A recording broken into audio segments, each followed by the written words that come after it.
Eh, Hola amigos de Café y Oración, gracias, bienvenidos a este su programa Dedito, devocional diario para todos. Estamos en Dedito recibiendo cada uno de lo que Dios nos da y compartiendo a otros. De eso trata el devocional. Primero Dios, segundo nosotros y luego compartir con los demás. Amar a Dios, amarnos a nosotros y amar a los demás. Ese es el énfasis que estamos haciendo en este año 2022, que es, eh, cultura de amor y misericordia. Entonces, en esa cultura de amor y misericordia estamos haciendo énfasis en, en esa temática. El día de hoy, viernes 11 de noviembre, tenemos día complicado, entre otras cosas, pero bueno, Dios nos guarde en todas las cosas que están haciendo el día de hoy, 11:11. Hoy tenemos Jeremías 50, capítulo un poco largo, que habla sobre juicio de Dios sobre Babilonia. Recordemos que Babilonia era un sistema, era un reino, que luego así se llamó a todo el imperio, pero era un reino que se apoderó de todo el imperio asirio, pero que aunque ese reino ya no existe como tal, sí existe el espíritu de Babilonia o la cultura de Babilonia. Entonces, que es ujú. con la que nosotros tenemos que luchar en este tiempo. Entonces, cuando hablamos de Jeremías, en esa profecía contra Babilonia, vemos asuntos históricos que ya ocurrieron contra lo que era el reino de Babilonia, porque fue traspasado y pasado a los medos y persas, sino también tenemos que ver en la actualidad cómo opera el sistema de Babilonia. ¿Sí? Recordemos que que las sinagogas fueron resultado de la cautividad en Babilonia. Y hoy vemos 50.000 denominaciones diferentes en el mundo, mucha cultura de sinagoga, ¿no? Entonces, son cosas difíciles porque de todas maneras, pues Dios a través de las sinagogas y a través de las iglesias locales se mueve, pero porque pues Dios de alguna manera echa mano o de lo que hay, pero son temas que nos sirven para reflexionar. No queremos lastimar a nadie con nuestros comentarios, lo hacemos en cultura de amor, es decir, lo hacemos desde nuestra óptica, cómo lo vemos. Y el día de hoy estaremos comentando Hebreos capítulo 8.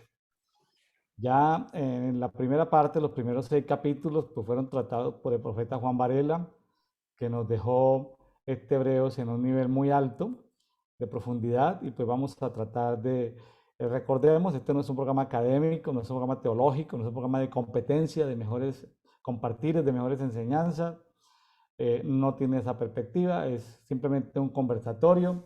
Yo aquí hoy no estoy tomando café, hoy estoy tomándome, aunque en esta taza de café me estoy tomando lo que se llama una agua aromática, que son en, eh, estos sobrecitos que Como unos vienen yuyitos. en el agua caliente, así como un té, pues aquí le dicen agua aromática,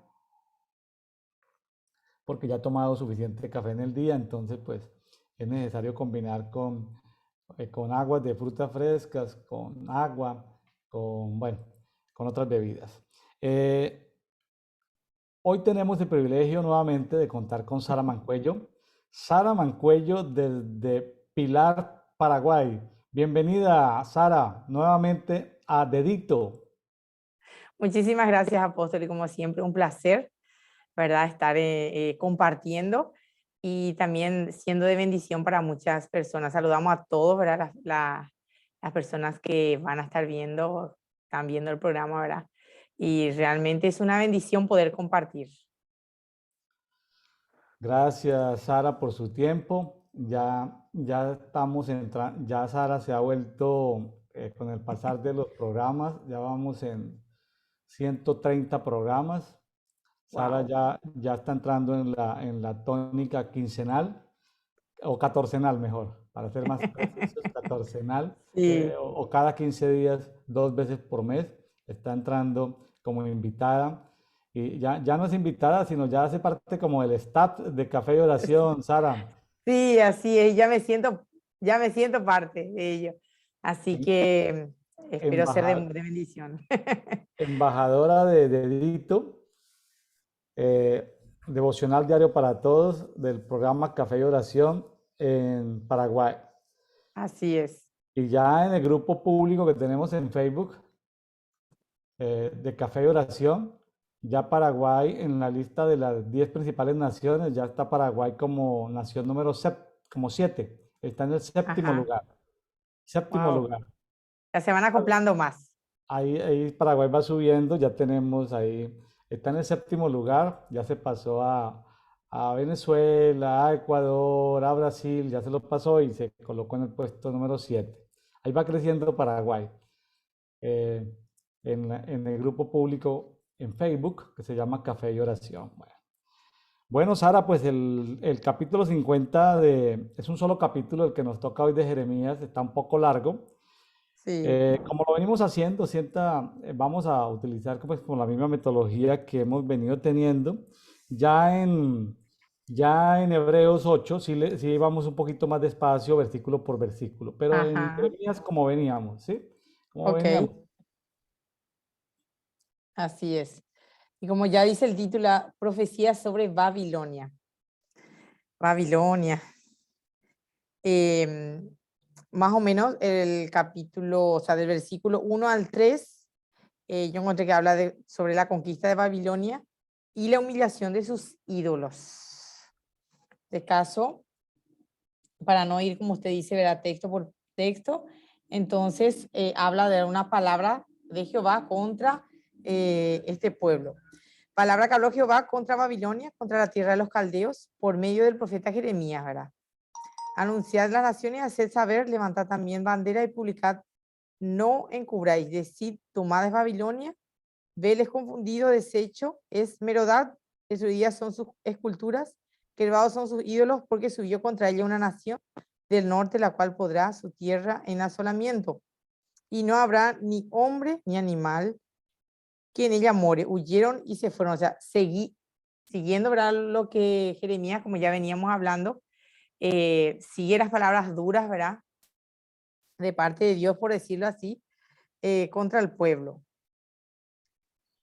En este caso, Babilonia era la región más grande en ese momento conocida, ¿verdad? Era conocida como Caldea. En, y, y la gran ciudad de la región era Babilonia. Esta era una palabra de juicio contra el imperio que Dios usó para traer juicio sobre Judá en los días de Jeremías. Sabemos que todo lo que pasó Dios permitió, pero también después Dios se vuelve contra Babilonia porque ellos también se sobrepasaron un poquitito otra vez con los hijos de Dios. Bastante. Si Sí. fueron dando un contexto a los amigos que nos escuchan, apenas estaba desmembrándose, estaban pues en los días ya en los últimos días del reinado de Sedequías, eh, había estado preso Jeremías, había estado detenido, privado de su libertad, ya habían prácticamente, estaban arrasando los muros de Jerusalén. Y bueno, el pueblo proféticamente, tanto por Isaías, es decir, por las profecías de Isaías y de Jeremías, el pueblo iba a ser cautivo 70 años en Babilonia. Entonces, mucha gente que fue llevada cautiva a Babilonia sabía eso, que iban a estar por 70 años, pero aquí, este capítulo, como los capítulos en Jeremías no vienen cronológicamente, Ajá. sino como por paquetes. A veces, en la única Biblia que encontré que vienen cronológicamente, Jeremías es en la Biblia textual, edición número 4. En la Biblia textual, edición número 4 viene cronológicamente. Claro, ellos no cambian el número del capítulo para no confundir, pero sí organizan los capítulos cronológicamente. Biblia textual número 4. Pero yo lo que les digo es, si no todos tienen la Biblia textual 4. Traten de entender cada capítulo como una unidad, tratar como de hacer el esfuerzo. Aquí se está profetizando lo que pasaría en ese año 70, ¿no? En ese año Así 70, es. 70 es número de dinastía, la dinastía babilónica iba no solamente a arrasar con Judá, sino con los otros pueblos vecinos, con Amón, con Moab, con los fenicios, con Tiro, con Egipto, con Sidón. Entonces, iban a pasar 70 años para que hubiera libertad a la gente de Judá. Entonces, ya el profeta se atreve a pronunciar un juicio profético contra Babilonia, ¿no? Y ahí aparecen dos dioses, en el versículo 2 aparece Bel. Bel, Bel. pues, Ujú. habían demasiados dioses en Babilonia, Sí, demasiados dioses. Algunos hablan de lo que más o menos pasa hoy en la India, que tienen 4 millones de dioses. Algunos hablan de lo que pasa hoy, por ejemplo, de lo que pasaba en la cultura maya, en Mesoamérica, que tenían 2 millones de dioses. Entonces, sí, Bel o Belial es un nombre muy común que se le asigna a cada ídolo de cada población. Ellos tenían un Bel o un Belial como para cada cosa, ¿no?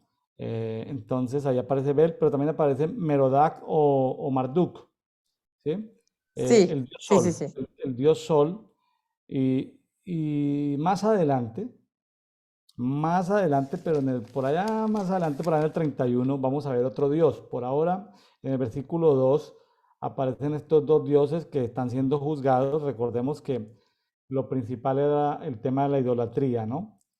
Ujú. Entonces, esos dos dioses no pudieron defender a Babilonia de que los medos y persas pudieran doblegarlos, ¿no? Se levantaron los medos y los persas y arrasaron con la cultura babilónica en parte, pero y hasta Apocalipsis vamos a ver que todavía se habla de Babilonia, ¿no? Salid de ella, pueblo mío, porque quedan elementos culturales y espirituales de lo que era Así Babilonia. es.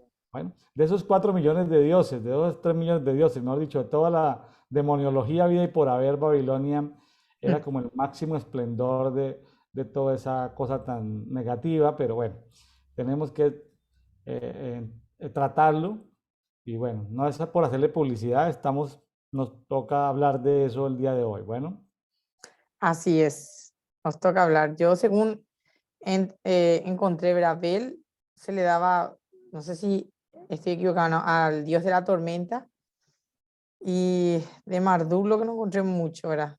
Pero también es un dios babilónico. Lo que encontré que Bel era el dios de la tormenta para ellos, ¿verdad? No sé si está bien. sí, es que tenían, como te Ujú, digo, Bel era genérico, Bel es como Baal.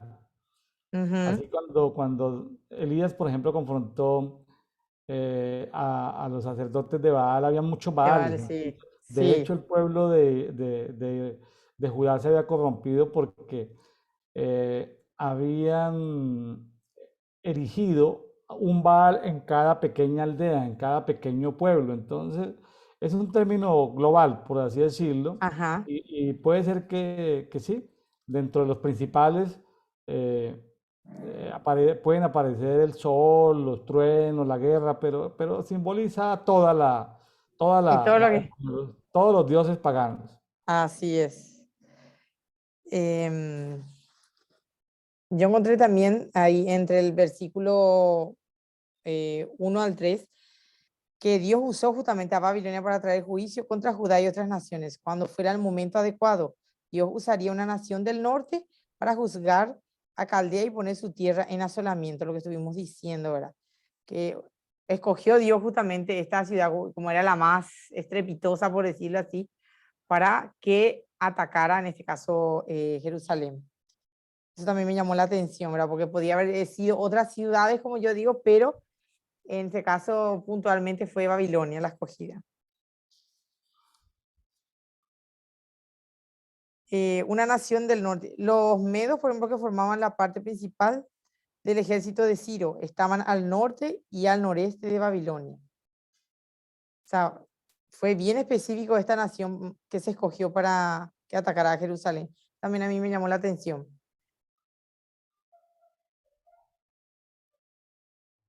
Luego, está bastante largo nuestro tema. Ya a partir del 4 y 5, Voy a leer esos dos textos, voy a leer. En aquellos días y aquel tiempo, dice Jehová, vendrán los hijos de Israel, ellos y los hijos de Judá juntamente, e irán andando y llorando y buscarán a Jehová su Dios. Preguntarán por el camino de Sión, hacia dónde volverán sus rostros, diciendo, venid y juntémonos a Jehová con pacto eterno que jamás se ponga en olvido. O sea, habla de una restauración de Israel y Judá, ¿verdad? En un tiempo específico. Correcto, Sí, correcto. Es importante aquí sí, tener en cuenta algo, que lo vamos a ver ahorita en Hebreos 8, de que ya de antemano se viene profetizando un nuevo pacto, de sí, que el antiguo pacto va a terminar y va a empezar un nuevo pacto. Y aquí lo habla en el 55 de Jeremías. Venid, unámonos a Jehová en un pacto eterno e irrevocable. Vamos a ver más adelante en Hebreos 8 de ese nuevo pacto, de ese nuevo pacto. Ahí ya está.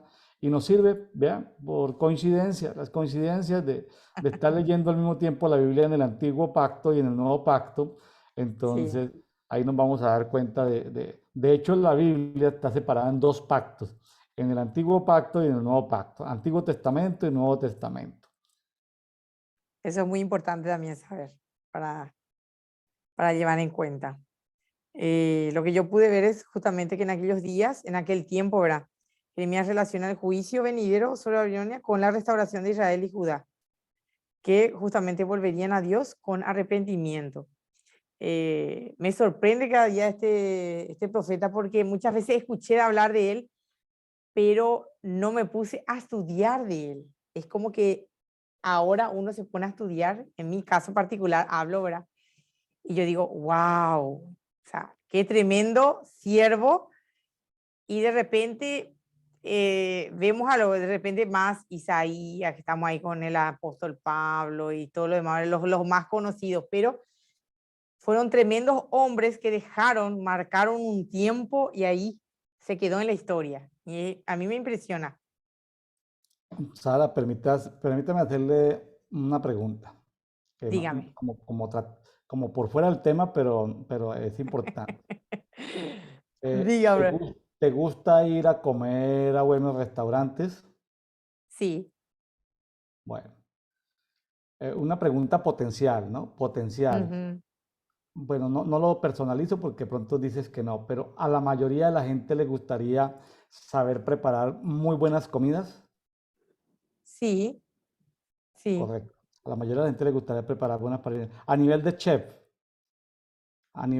profesional, a nivel de cocinero profesional, le gustaría a la mayoría de la gente preparar buenas comidas. Entonces, una cosa para la mayoría de las personas, una cosa es ir cada semana o de pronto a mitad de semana a recibir que te sirvan un plato de comida en una Ajá. enseñanza que está bien, no lo estoy criticando, pero es diferente cuando alguien prepara la comida. Entonces, cuando uno lee, medita y estudia, o sea, le toca a uno preparar la comida para servirle a otros, entonces se da uno cuenta de mayores detalles, porque uno a veces en la comida uno no sabe qué condimentos o cuánto tiempo estuvo en cocción la carne o cómo se hizo para encontrar esa salsa.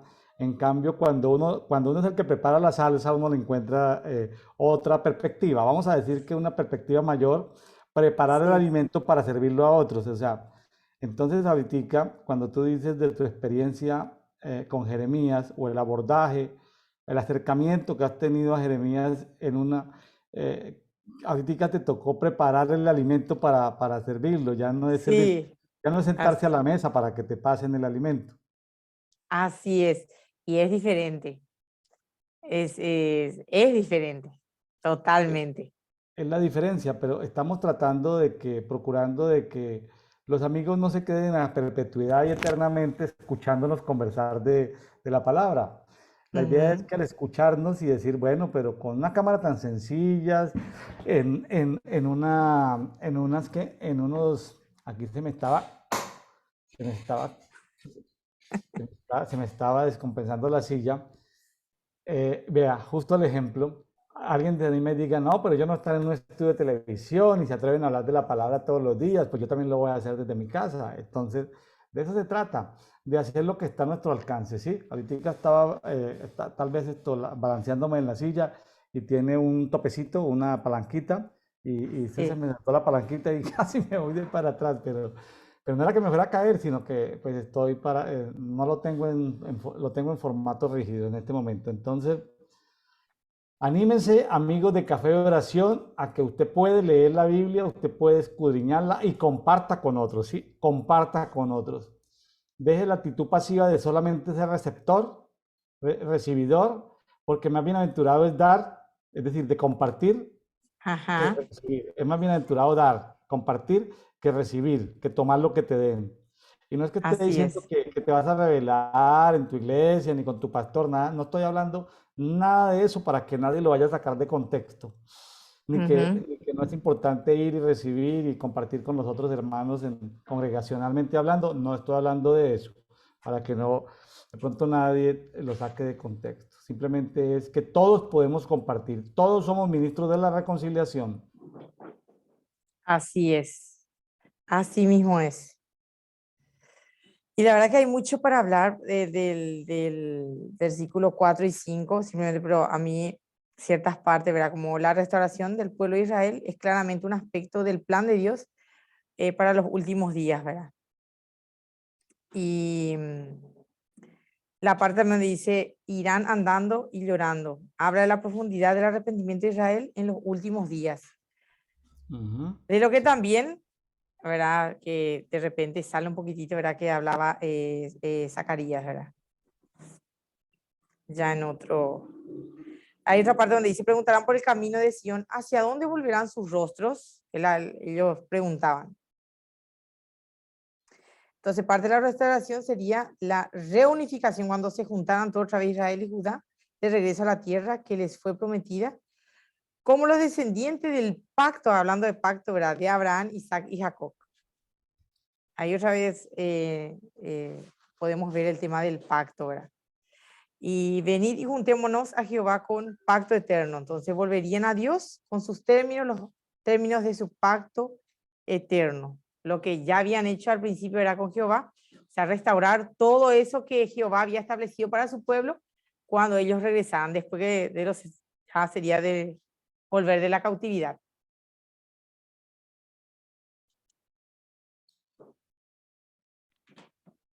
Espero no haberme equivocado.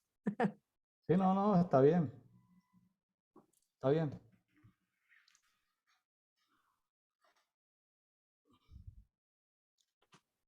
Luego, ay, perdón. Luego, pasando ya en el 6 y el 7.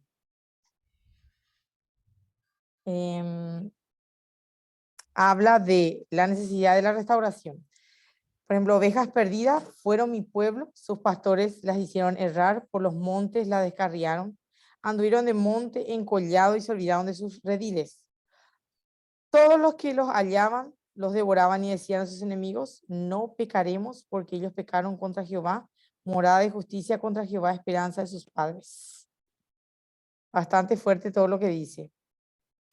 Y yo noté ahí que hablando a través de Jeremías, Jehová habla tiernamente de su pueblo como ovejas perdidas. Sabemos, dentro de todo lo que pasaba, el amor de Dios para su pueblo era intacto, impresionantemente intacto, impresionante.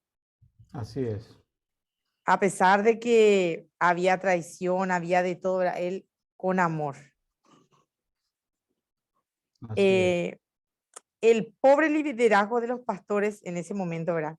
Hizo que el pueblo de Dios fuera rechazado y esparcido de monte encollado sin redil. O sea, hablaba justamente, trayendo este tema de la cautividad, que el pueblo iba a ser disperso y que después justamente iba a ser nuevamente reunido. Porque dice, no pecaremos porque ellos pecaron contra Jehová. Los adversarios del pueblo de Dios lo devoraron, clamando la justificación como instrumento de juicio de Dios. Aunque era cierto que Israel y Judá habían pecado y merecían juicio, no esto justificó a los que Dios usó para traer el juicio. lo que estuvimos viendo al principio, ¿verdad? Que Dios utilizó a esta ciudad para que lleve cautivo al pueblo, pero ellos hicieron muchas cosas que Dios no permitiría que sucediera con su pueblo. Ellos ya abusaron y eso también les trajo consecuencia a Babilonia. Así es. Así es. Bastante profundo.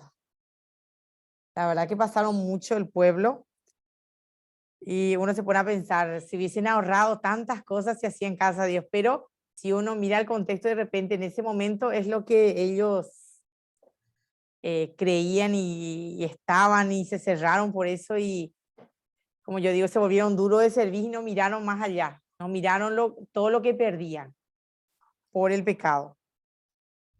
Así es. Así es. Fueron 70 años donde pues iban a, como que en esos 70 años iban a reconocer la necesidad de Dios e iban a volver. Ahí en esos 70 años habían quedado como dispersos, como descarriados, como ovejas perdidas en los montes. Pero bueno, este es dentro del juicio contra Babilonia, pues esta es una promesa para el pueblo de Judá, de volver nuevamente, ¿sí? Sí. Luego, a partir del 8 al 10 aproximadamente, habla de una caída, ¿verdad?, de Babilonia y también de un Israel perdonado. O sea, en esos tres textos, más o menos resumido yo lo tengo, dice, huid de medio de Babilonia y salid de la tierra de los caldeos, y sé como los machos cabríos que van delante del rebaño, porque yo levanto y hago subir contra Babilonia reunión de grandes pueblos de la tierra del norte. Desde allí se prepararán contra ella y serán tomadas sus flechas, son como de valiente diestro que no volverá vacío, y Caldea será para su botín todos los que saquearen y se saciaren, dice Jehová. Bastante fuerte. O sea, ahí yo veo que Dios llama a los caldeos condenados a huir de su tierra. Dios reuniría un gran ejército de las tierras del norte para atacar Babilonia y capturarla, lo que sucede más adelante. Sí, ese es el trabajo que le va a poner Sí, a los medos y a los persas, ¿no? sí, así es. Y hablando también de los machos cabríos que se van delante del rebaño, ¿verdad? Que una vez que se abría el redil, los machos cabríos se apresuraban a salir primero del recinto. Así Judá estaría al frente de los pueblos cautivos que salían de Babilonia para regresar a casa. Le hace una comparación bastante Sí, buena, ¿verdad? sí, es como la primicia, es como los primeros Ujú. que van a salir. Y eso también es como que es un pequeño refrigerio en medio de todas las palabras que dale, dale, dale al pueblo. Y es como un pequeño refrigerio para ellos escuchar eso. Es como en esa contabilización de inventarios, primeros en entrar, primeros en salir, los primeros en entrar a la cautividad y los primeros en salir de la cautividad. Sí. Y justamente hablando de Caldera, será para botín. El gran ejército de Babilonia, el gran ejército que vendría contra Babilonia, perdón, tomaría su riqueza y grandeza. Esto se cumplió cuando los medos y los persas conquistaron Babilonia y se cumplirá aún más completamente en la caída de Babilonia en los últimos tiempos. Sí, hablando ya más allá, ¿verdad? Ujú. O sea, un gran ejército es lo que se preparó contra Babilonia. Después que ya terminara ese proceso de cautividad de los 70 años, porque bastante son 70 años. A veces no queremos esperar ni un año, imagínense 70 años. Así es. Impresionante. Y ahí admiro nuevamente al profeta Jeremías porque eh, resistió. Hasta lo último, resistió.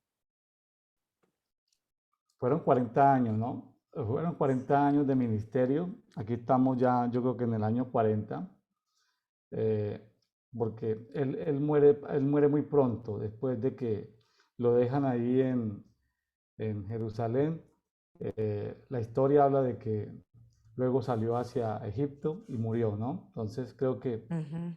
creo que cumplió su misión sobre la tierra, ¿no? Su misión sobre la tierra era profetizarle a un pueblo duro durante 40 años. Se pasó toda su vida predicándole. El sacrificio fue que no pudo tener hijos ni tener esposa por estar de profeta.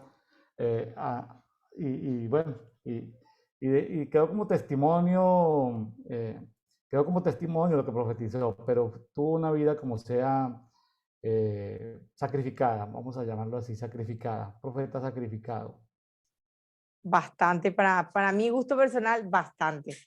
Porque yo creo que hoy día, si usted le pregunta a un profeta en este tiempo, ¿verdad? Yo creo que es demasiado sacrificio. Comparando, ¿verdad? Si se tendría que preguntarle, ¿verdad? Si sacrificaría algo así, ¿verdad? Yo creo que sería casi nulo el que quiera sacrificarse hablando mal y pronto, ¿verdad? De esa Sí, forma. sí, un sacrificio muy, muy duro. Muy duro. Y es digno de admirar. Al menos yo me volví admiradora del profeta Jeremías. De nuestro amigo Jeremías. Bueno, allá en la eternidad lo va a encontrar y va a poder conversar con él y preguntarle Ay, muchas sí, cosas. sí, estaría buenísimo. Bueno, siguiendo con nuestro texto, del 11 al 16, habla de una caída de Babilonia, que es la venganza del Señor, ¿verdad? O sea, todo ese texto habla de lo que sucedería, ¿verdad? Con Babilonia. No lo voy a leer porque es muy largo y como usted dice, vamos a ir más. Pero habla que se alegraron. Dice, ¿por qué os alegraste y por qué os gozaste destruyendo mi heredad? Dios promete este juicio contra Babilonia porque se complacieron indebidamente en ser el instrumento del juicio de Jehová contra su pueblo. También estaban maduros para el juicio porque eran orgullosos y autocomplacientes. Os llenasteis como novillas sobre la hierba. Hablando de eso, ¿verdad? Entonces, fueron el instrumento de juicio contra el pueblo de Jehová. Eso yo lo encontré ahí bien acentuado, ¿verdad? Que Babilonia fue el instrumento utilizado por Jehová para ir contra, en este caso, Jerusalén. El asolador está siendo asolado. El que asolaba a Así los es, demás está siendo asolado por los medos y los persas. Bueno, así es. Y después será la última de las naciones, su eventual declive a un montón de ruinas. O sea, fue gradual debido a gran parte de la construcción de una nueva capital, ¿verdad? Y no fue de la noche a la mañana su destrucción, sino fue de a poco. Eso es otra cosa también que, como quien dice, ¿verdad? No fue torturado de una sola, no fue aniquilado, sino fue de a poquito. La poderosa Babilonia será reducida a un estado menor en el cercano oriente cuando Dios la castigue y una vez más el transeúnte se quedará boquiabierto de asombro. Ese modo de dar un... Entonces, Babilonia sé que, según lo que yo más o menos pude ver, Babilonia se creía intocable literalmente, se creía muy poderosa y que nunca iban a ser destruidos porque tenían el mejor ejército, porque tenían ellos las mejores cosas, las mejores armas en ese tiempo. Entonces ellos se creían intocables. Dios utiliza a ese pueblo para ir en contra para castigar, ¿verdad? En este caso a su pueblo. Pero ellos hacen de más, como yo digo, y ahí reciben otra vez su castigo. Porque así hablan que es. han caído sus cimientos y derribado sus muros. Todo.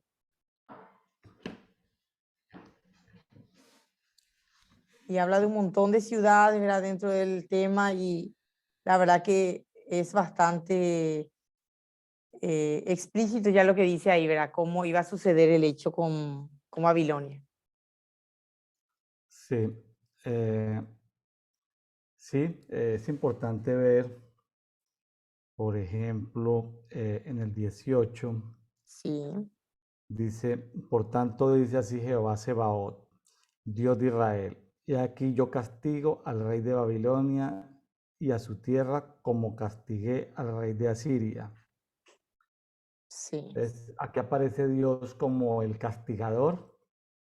Recordemos que Asiria fue el que desmembró a Israel y Dios lo sí, castigó a Siria. Y así Babilonia es. desmembró a Judá y Dios también lo castigó. Dice, aquí hay una promesa también para Israel, dice el 19. Y haré que Israel vuelva a su pastizal y pasará en el Carmelo y en Basán para que sacie su alma en la serranía de Efraín y en Galaad. En aquellos días y en aquella hora, dice Jehová, se buscará la culpa de Israel y no se hallará, y el pecado de Judá y no se encontrará, porque yo habré perdonado al remanente que me haya reservado. Dios en esos 70 años está de alguna manera purificando al remanente. El Sí, remanente, pues, fueron pocas personas que quedaron, pero Dios en esos 70 años hace que ellos se vuelvan a Él, de tal manera que después de los 70 años van a encontrar los pecados de Israel, las iniquidades, y no las encuentran.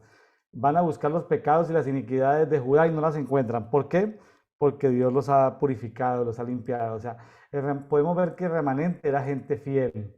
El remanente que volvió más adelante cuando estudiemos, cuando, como se estudia en los libros de Esdras y de Nehemías, eh, podemos darnos cuenta que la gente que volvió era gente que ya no cometió los mismos pecados, nunca más volvieron a cometer ciertos tipos de pecados, ¿sí? Entonces, bueno, interesante todo esto que está profetizando Jeremías se va a cumplir con el remanente que regresó del exilio a Jerusalén. sí, así mismo es. Y después, como usted dijo, ¿verdad? Ya va a entrar Nehemías, el tema con la reconstrucción, otra vez y todo lo que sigue, ¿verdad? Pero es la verdad que dentro de toda de esta profecía, ¿verdad? Dios también habla de su amor hacia su pueblo y de la manera como los va a volver, ¿verdad? A unir. Y eso es lo bueno de ver de nuestro Dios amoroso. En todo momento no cambia. Y ahora estamos en el versículo, a ver un poco, 21. 21, ya hablando sobre la matanza de Babilonia, literalmente, desde el 21 al 27 aproximadamente, habla sobre la matanza de Babilonia, porque habla de una tierra, dice, sube contra la tierra de Meratín, Dios pronuncia juicio contra regiones específicas de Babilonia, Meratín y Pecot, ¿verdad? No me puse a buscar, ¿verdad?, el significado, pero el mandato era claro, destruye y mata en pos de ellos. Babilonia era como un martillo en contra de toda la tierra y ahora sería cortada y quebrada porque habían provocado a Jehová, lo que justamente estaba diciendo usted, apóstol, que ellos terminando siendo asolados también, ¿verdad? Eh, no voy a hablar justamente de qué significa cada uno porque es demasiado, sería muy extenso. Pero también habla que abrió Jehová su tesoro en su juicio. Dios sacó los instrumentos de su furor, viniendo contra de Babilonia como Jehová de los ejércitos. Jehová de los ejércitos celestiales, ¿verdad? Entonces, Jehová permitió, ¿verdad?, que Babilonia sea castigada también a causa de que ellos abusaron de su poder contra su pueblo. Y ahí habla también de matar todo. Dice, matad a todos sus novillos que vayan al matadero. Los novillos alguna vez sacrificaban a sus ídolos. Babilonia serían destruidos en la matanza venidera que vendría sobre Babilonia. O sea, nada no tenía que quedar de ellos. Nada. Todo tenía que empezarse de nuevo. Uh-huh.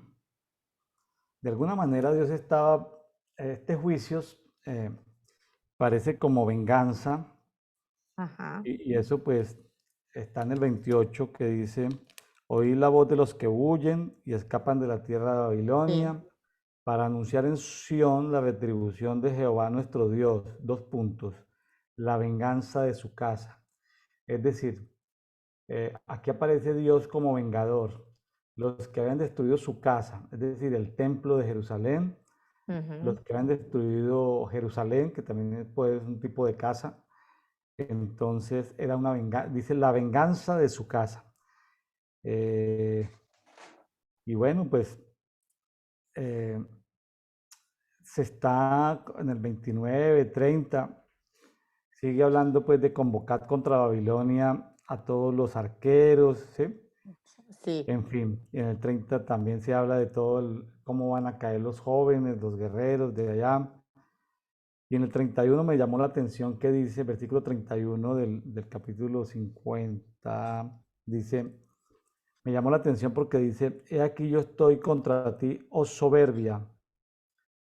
Entonces, y lo dice en mayúscula, lo tengo aquí en la Biblia textual.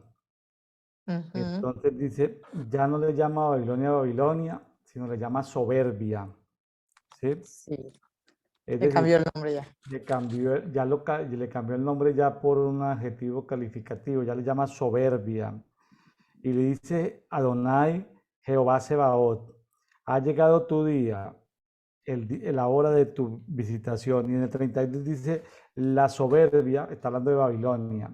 Ya que Babilonia, uno de sus significados mayores es soberbia, porque hemos visto como la cara de la idolatría.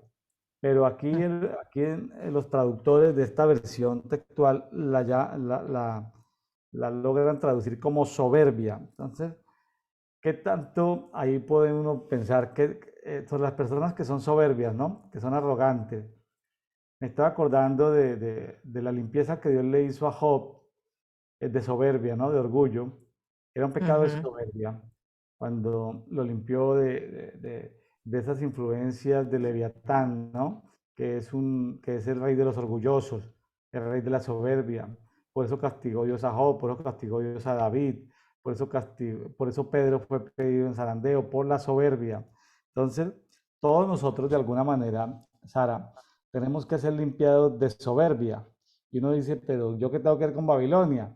Pues si hay soberbia en nosotros, cuando nos creemos mucha cosa en comparación de los demás, pues puede infiltrársenos algo de soberbia, ¿no?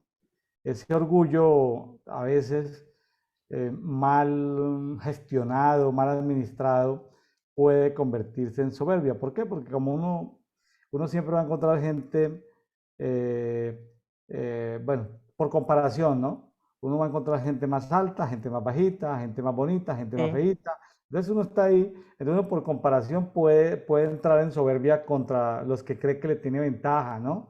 En algún talento, en alguna cosa, ¿no? Entonces, la soberbia se tambaleará, dice el 32, y caerá y nadie la levantará, y encenderé un fuego en tal en sus ciudades que devorará todo en torno a ella. sí. Y Ahí bueno, ya vemos cómo se sume. sí, así dice Jehová Sebaot 33. Israelitas y judíos sufren la opresión. Todos los que los tomaron cautivos los tienen fuertemente sujetados y se niegan a dejarlos ir. Llegó el año 70 y como que no los querían dejar ir a los judíos. Entonces, Dios va a tener que tratar con ellos, ¿no? Va a tener que tratar con ellos. Y aquí hay una palabra bonita, dice, pero su redentor es el fuerte. Jehová Sebaot es su nombre. Él defenderá eficazmente la causa de ellos a fin de sosegar la tierra y turbar a los moradores de Babilonia. Claro, si los babilonios pues ya no querían dejar salir a los cautivos, ¿no? Como en Egipto. Los egipcios pues todos ya no querían dejar y salir a una gente que les sirvió. Eh, ¿Sí? Los babilonios habían Es, tratado mal a Israel, los habían hecho prisioneros, no los querían dejar libres. Llegó el tiempo de Dios, pero los babilonios, bueno, al parecer, donde ha existido esclavitud, eh, los dueños de los esclavos, los esclavistas, se, se hacen todo lo posible, ¿no? Para, ujú, para evitar que los esclavos queden en libertad. Esa es la historia de la esclavitud en diferentes culturas, ¿no? Los esclavistas se oponen a que los esclavos, porque los esclavos pues son fuente de trabajo gratuita, son gente que les produce riqueza de manera gratuita, ¿no? A muy bajo costo. Así es. Y tomando un poquitito justamente lo que usted decía, es como que, y justamente Israel, en dos momentos diferentes, vuelven a ser esclavos. O sea, no aprendieron la primera lección y les tocó vivir una segunda lección, ¿verdad? De esclavitud. Y ahí uno mira, ¿verdad? De repente y se pregunta, pero qué terquedad, Dios mío, de este pueblo. Y si uno se pone a pensar, Dios mirando, ¿verdad? Diciendo, sí, qué tercos. Tengo que zarandearlo, no queda de otra para que entiendan. Porque vieron de todo, todos los milagros, todo lo que Dios hacía y aún así decidieron abocarse a otras cosas. Así es. Y lo que sigue ahí, del 30, verso 35 al 38, aparece en esta Biblia textual 5 veces la expresión espada, ¿no? Como un grito, Sí, espada. En otras versiones dice que se mueran, ¿sí? Pero en esta versión dice espada, el 35, contra los caldeos, contra los sí, moradores de Babilonia, contra sus príncipes, contra sus sabios. 36, espada contra sus adivinos, que sean desconcertados, espada contra sus valientes, que sean aterrorizados, espadas contra sus corceles, sus carros, contra la turba, ¿sí? Sean ellos como mujeres, espada contra sus tesoros, sean saqueados, espadas contra sus ríos, sean secados, en fin, ahí aparece como 6 veces espada o muerte. Son expresiones que está diciendo Dios en contra de los caldeos. Recordemos que los caldeos eran un reino dentro, fueron el reino que en Siria, entre tantos reinos que tenía Siria, fue el que logró tomarse el poder, ¿no? Y por eso se sí, habla caldeos, babilonios, y recordemos que los más violentos eran los caldeos. Los caldeos eran ejércitos muy violentos que manejaban el mundo espiritual. Entonces en guerra, por ejemplo, estaban combatiendo en guerra y de un momento a otro, como uno ve en las películas de esos samuráis japoneses que sale como un humo y se desaparece el samurái. Ellos utilizaban muchas cosas mágicas. Entonces, sí, estar usted combatiendo contra un caldeo y luego ver que le está dando espadazos al aire porque se le desapareció el caldeo. Ellos utilizaban mucha hechicería, mucha brujería. Eran guerreros, pero también utilizaban estrategias espirituales de las tinieblas, ¿sí? Entonces, tremendo todo este juicio que hay contra ellos, ¿sí? sí. Tremendo. Tremendo, realmente muy tremendo, porque viendo toda la historia y si vamos a juzgar humanamente, si es, está bien, son unos desgraciados, ¿verdad? Se merecían todo. Pero sabemos que siempre que Dios es Dios en todo tiempo, ¿verdad? Em, el 39 y el 40, o sea, los versículos, yo encontré la naturaleza total de la destrucción de Babilonia. Son dos textos bastante importantes. Por tanto, allí morarán fieras del desierto, dice, y chacales. Morarán también en ellas polluelos de avestruz, nunca más será poblada, ni se habitará por generaciones y generaciones, como en la destrucción que Dios hizo en Sodoma y Gomorra y de sus ciudades vecinas, dice Jehová, así no morará allí hombre ni hijo de hombre la habitará. Wow, palabras muy fuertes. O sea, la Sí, devastación sería completa. sí, hay hallazgos arqueológicos en Irán, Irak, de muchas poblaciones que fueron completamente devastadas, ¿sí? Entonces, los historiadores opinan que muchas ciudades de Babilonia fueron completamente devastadas por los medos y persas. Y pues después de ser una ciudad devastada y deshabitada, pues ya es cuestión del tiempo, ¿no? Las tormentas de arena van tapando las ruinas, ¿no? Y al momento, pues, en esos países hoy en día es muy difícil hacer arqueología por la religión que practican, por los gobiernos que hay, etcétera, etcétera, pero sí al parecer hubo mucho asolamiento, muchas poblaciones completamente desoladas, Por supuesto que no se asoló todo, ¿no? Sino que se aprovechó cierta infraestructura, ciertos poblados que no hubo necesidad de asolar. Seguramente los que cuando ya se entregaron, pues ya no sigue el asolamiento. De pronto fueron los primeros que trataron de evitar la caída de la ciudad de Babilonia, ¿no? Aunque es como en México, a la capital se le dice México, pero al país se le llama México. A la ciudad de Ujú, Babilonia era la capital de todo el imperio babilónico. Entonces, una vez cae la ciudad de Babilonia, pues los reyes, la corte, la nobleza, ya se entregan al nuevo emperador, por así decirlo, porque era un imperio. ujú. Cayendo la ciudad capital, ya se entregan, ¿no? Pero sí alcanzó a haber desolamiento en muchas ciudades, como en Sodoma y Gomorra, o sea, quedaron completamente destruidas, quemadas por fuego. No era fuego celestial, era fuego natural, ¿no? Ujú.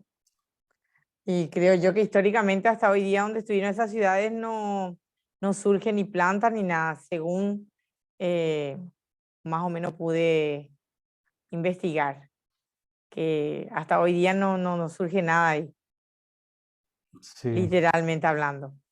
Cuando Dios habla, habla. Impresionante.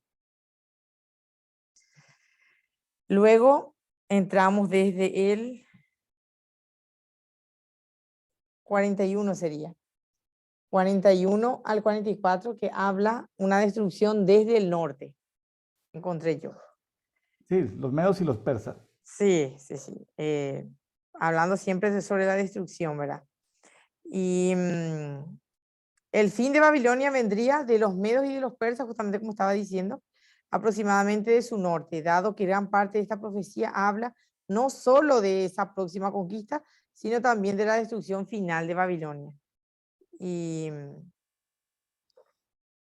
también una parte donde dice, serán crueles y no tendrán compasión. Los que conquistarán a Babilonia serán guerreros despiadados, así como ellos quisieron ser despiadados ahora.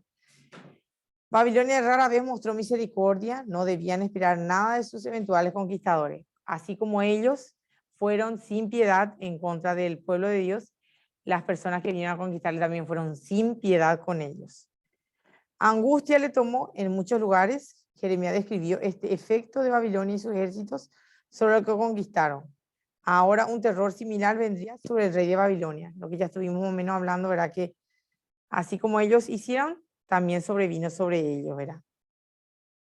Y entonces, realmente bastante explícito cómo fue todo este proceso de lo que habla acá de Babilonia.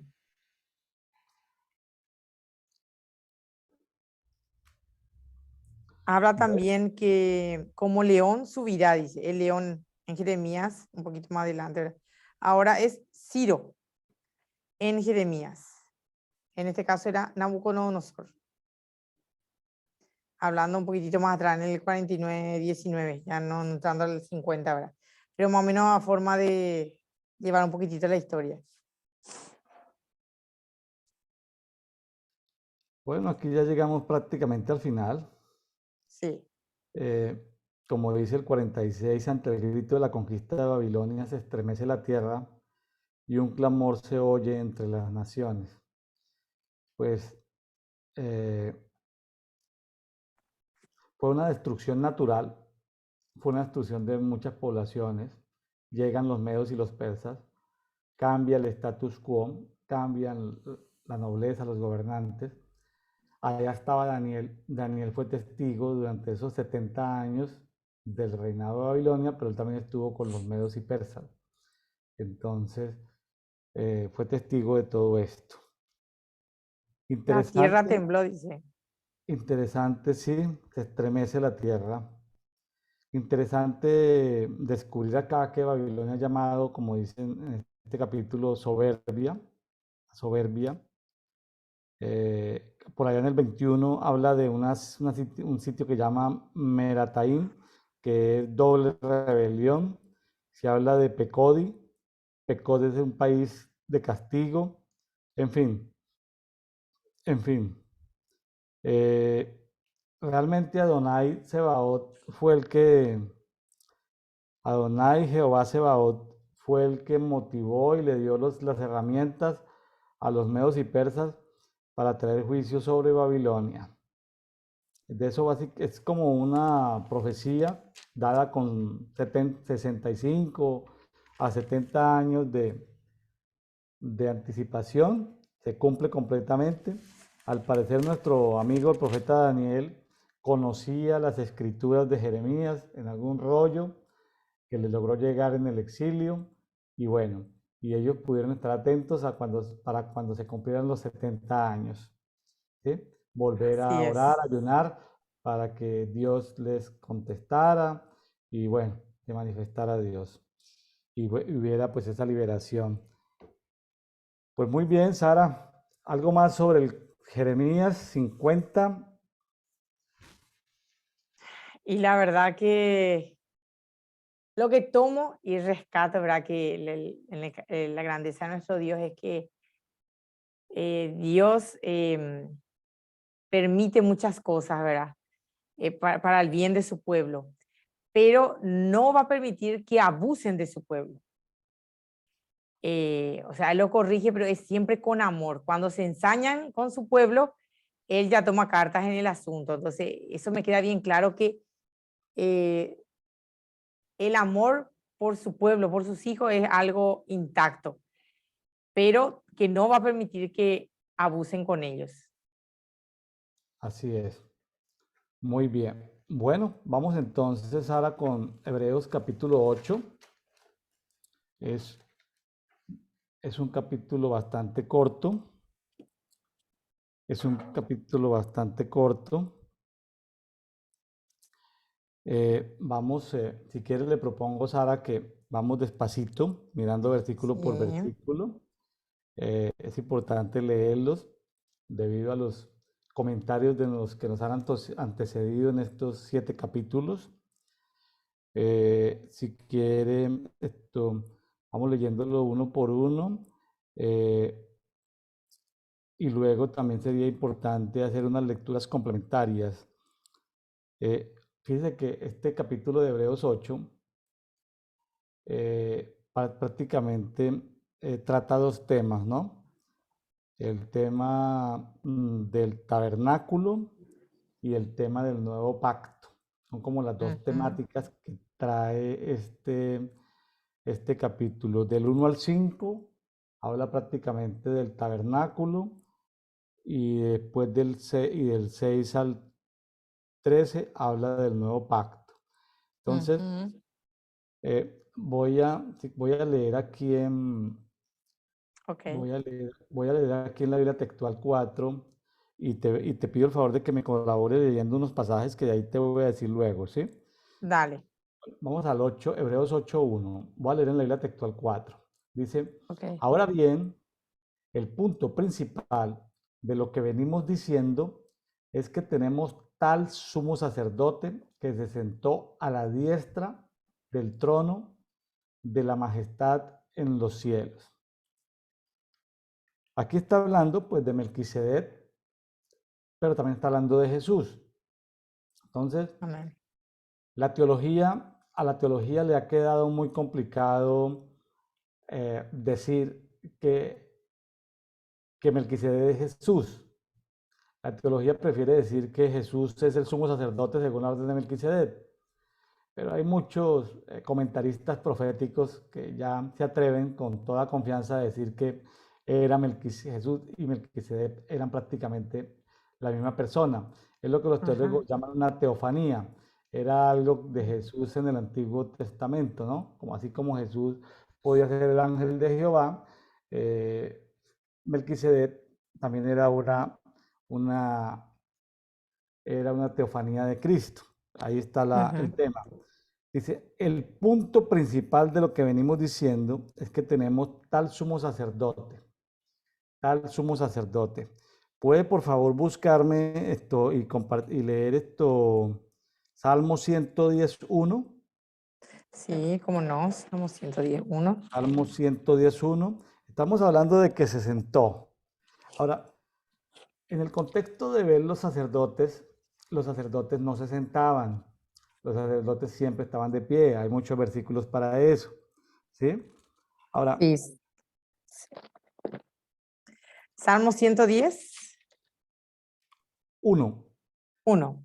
Jehová dijo a mi Señor, siéntate a mi diestra hasta que ponga a tus enemigos por estrado de tus pies. Bueno, Jehová dijo a mi Señor, está hablando del Padre al Hijo, Ajá. siéntate a mi lado hasta que tus enemigos estén en el postrado de tus pies. Ahora, aquí aparecen varias connotaciones de ese sentado, ¿sí?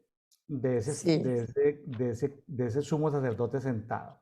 Los sumos sacerdotes no se sentaban, siempre estaban de pie. Este es un sumo sacerdote de otra orden, de la orden de Melquisedec, no de Ujú. la orden de Aarón. Entonces, aquí hay varios temas para rescatar. Uno es que Jesús salió del ámbito, salió del entorno del Padre, de esa dimensión en la que él estaba, entró en otra, entró al encarnarse, entró en otra dimensión, ¿es correcto? Ujú. En otra Sí, dimensión al así es. encarnarse, Sí. descendió de una dimensión a otra dimensión, descendió, pero aquí vimos que ya él volvió, Jesucristo resucitó. Entonces al resucitar habla ya de alguien diferente a como salió. Él ya cuando volvió, ya había reconciliado y reconquistado y vencido la muerte.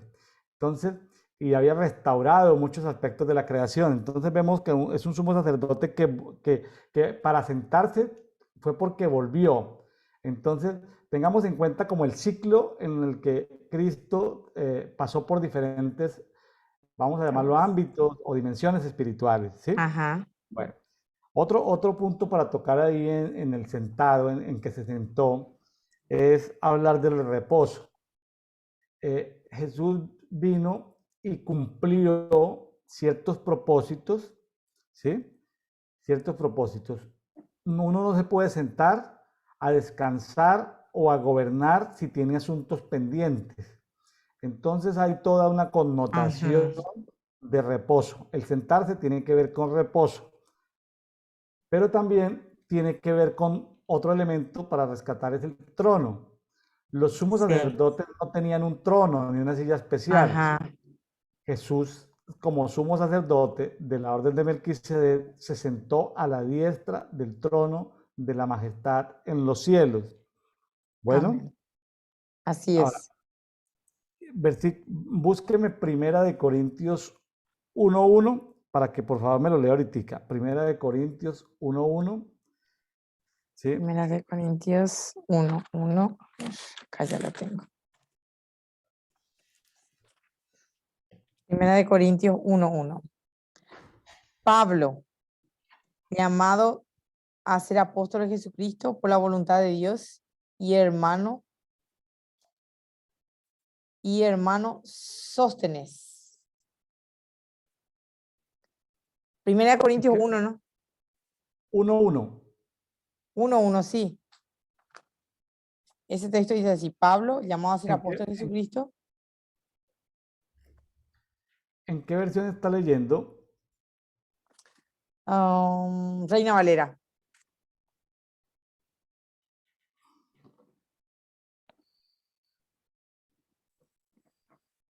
Primera Corintios.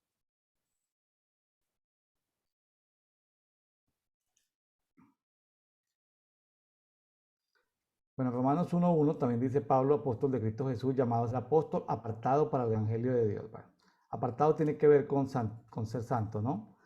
Entonces, aquí en Ujú. el 2 dice, eh, ministro, voy a volver a ubicar aquí otra vez, permítanme, me salí aquí de la lectura por estar, bueno, dice, servidor de las cosas santas. Ujú. Ese servidor tiene una connotación especial, ¿sí? Porque en otras versiones habla de ministro, Sí, ministro del Santo. pero pensemos bien, pero tengamos, dice, de las cosas santas y del Ujú. verdadero tabernáculo que erigió el Señor y no el hombre. Aquí el tema Aquí el tema, ¿me puede buscar, Sara, por favor, Salmo 22, 22? Sí, Salmo 22, Salmos 22. 22. Ministro de las cosas santas o servidor de las cosas santas. Sí, Las cosas santas somos, cuando Pablo a veces en varios pasajes dice un llamado a los santos para que sean santos. Entonces, el término santos es un término que tiene que ver con apartado del pecado, ¿no? Con apartado, con separado. O sea, pero hay una condición, pero también hay una posición.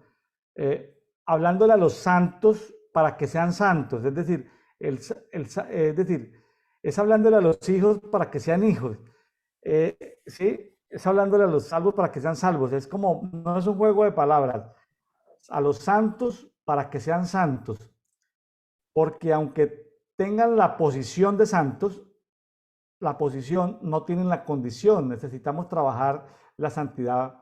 Pero bueno, vamos a escuchar las Salmo 22, 22. sí, dice así.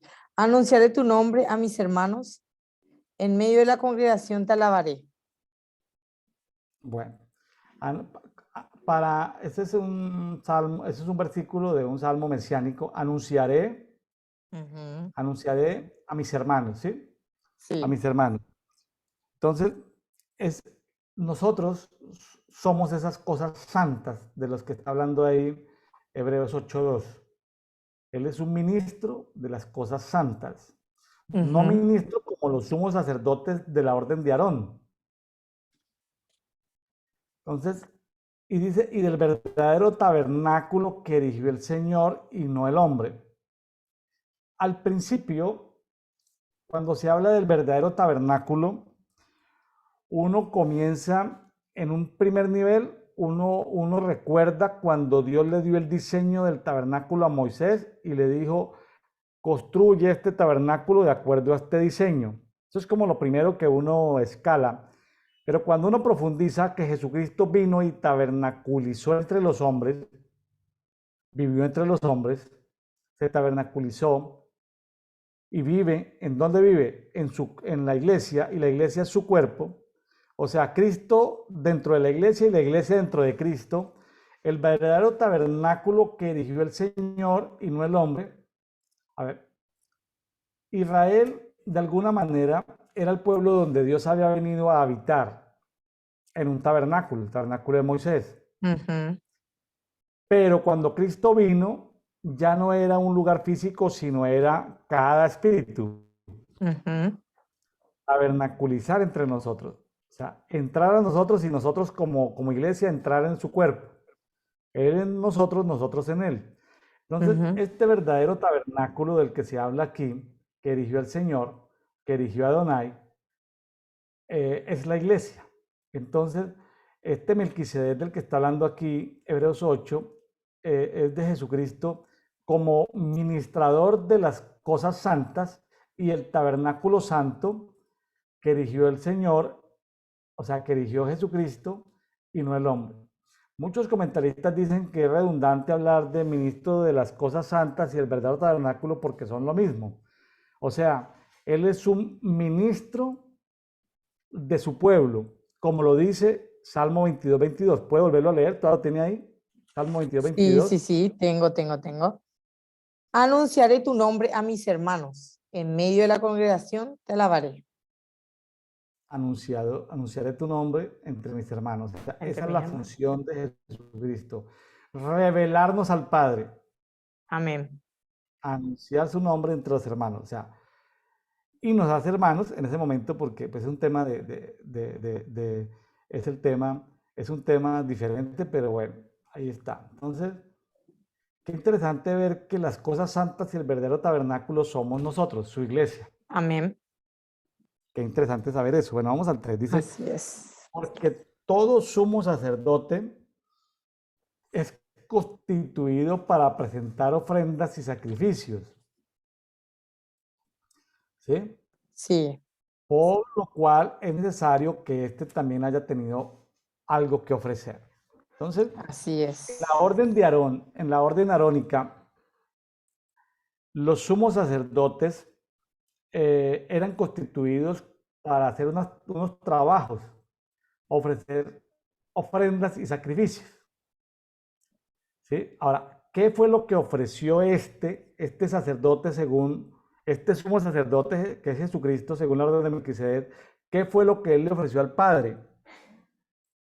¿Qué fue lo que él le ofreció al Padre? Este sumo sacerdote. Su vida. Sí, es correcto, su vida, pero vamos más profundo. Ajá. Ofrenda de sacrificio, por lo cual es necesario que también.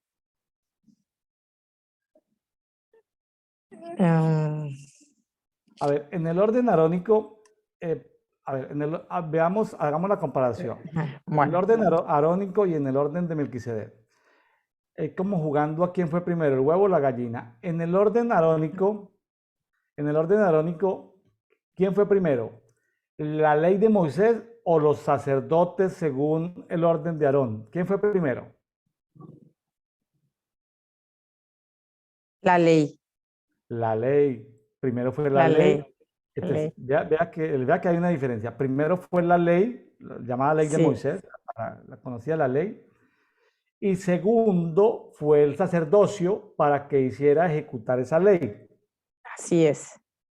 En cambio, es todo lo contrario en el sacerdocio de Melquisedec. Primero es el sacerdocio de Melquisedec y luego es el nuevo pacto.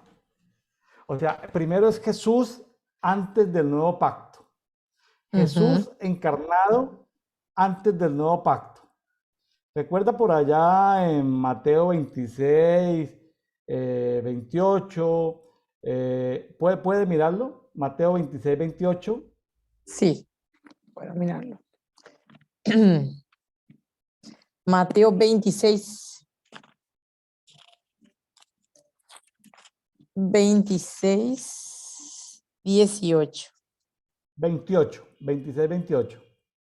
26, 28, sí.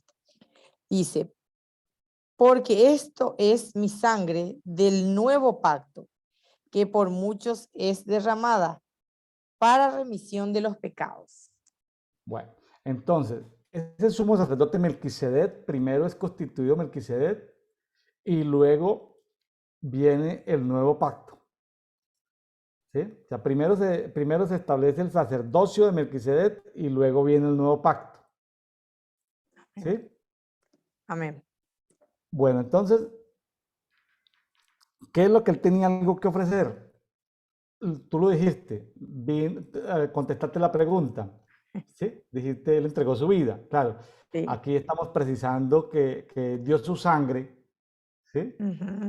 Dio su sangre, el nuevo sumo sacerdote, según el nuevo pacto, entrega su sangre y su cuerpo, lo que tú dijiste, vida, pero aquí estamos Así especificando un es. poco más profundamente, fue su Ajá. sangre, por eso él en esa última cena revela la sangre y el pan para que nos acordáramos de ese nuevo pacto. Así O es. sea, el sumo sacerdote Melquisedec está ofreciendo su vida y su cuerpo. ¿Sí?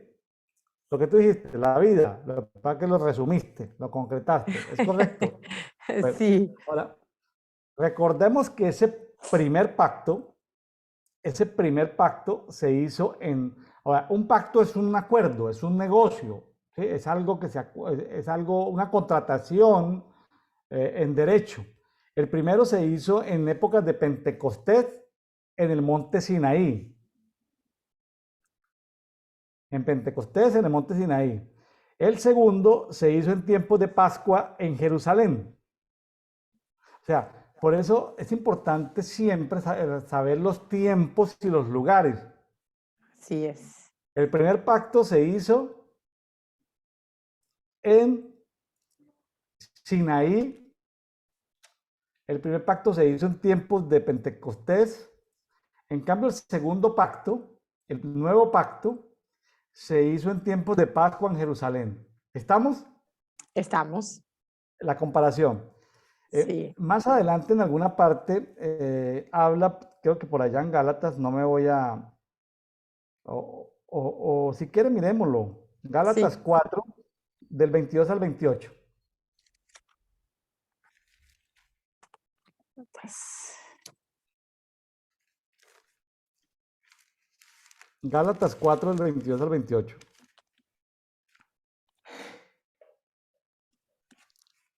a ver, acá está Gálatas.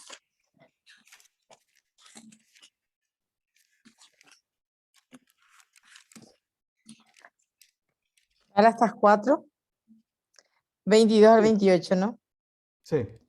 Dice, porque está escrito que Abraham tuvo dos hijos, uno de la esclava, el otro de la libre. Pero el de la esclava nació según la carne, más el de la libre por la promesa, lo cual es la alegoría, pues estas mujeres son los dos pactos. El uno proviene del monte Sinaí, el cual da hijos para esclavitud. Este es Agar, porque Agar es el monte Sinaí en Arabia y corresponde a la Jerusalén actual, pues esta junto con sus hijos está en esclavitud. Mas la Jerusalén de arriba, la cual es madre de todos nosotros, es libre, porque está escrito, regocíjate, oh estéril, tú que no das a luz, prorrumpe en júbilo y clama, tú que no tienes dolores de parto, porque más son los hijos de la desolada que de la que tiene marido. Así que, hermanos, nosotros, como Isaac, somos hijos de la promesa. Wow. Mire que Abraham tuvo dos hijos, pero en esos dos hijos estaban profetizando los dos pactos. El Ujú. antiguo pacto estaba siendo profetizado en Agar y el nuevo pacto estaba siendo profetizado en Sara. O sea, Abraham vivió la profecía de los dos pactos. Abraham Ujú. alcanzó a ver los dos pactos. Abraham no estuvo en tiempos de Moisés, pero alcanzó a ver el pacto que Dios iba a hacer con Moisés. Y Abraham no estuvo en tiempos de Jesús, pero alcanzó a ver el pacto que Dios iba a hacer con el nuevo pacto. Abraham vio los dos pactos. Entonces, en su descendencia con Agar, Agar representa el monte Sinaí y Sara representa la Jerusalén. Entonces, qué interesante ver eso, ¿no? Esos dos pactos. Abraham alcanzó a ver, por ser amigo de Dios, alcanzó a ver los dos pactos. Pero bueno, devolvámonos otra vez a Hebreos. Simplemente era como interesante, ¿no? Todo esto de los dos pactos, ¿no? Porque estamos hablando del tabernáculo y le estamos hablando del nuevo pacto. Este capítulo tiene su profundidad. Bueno,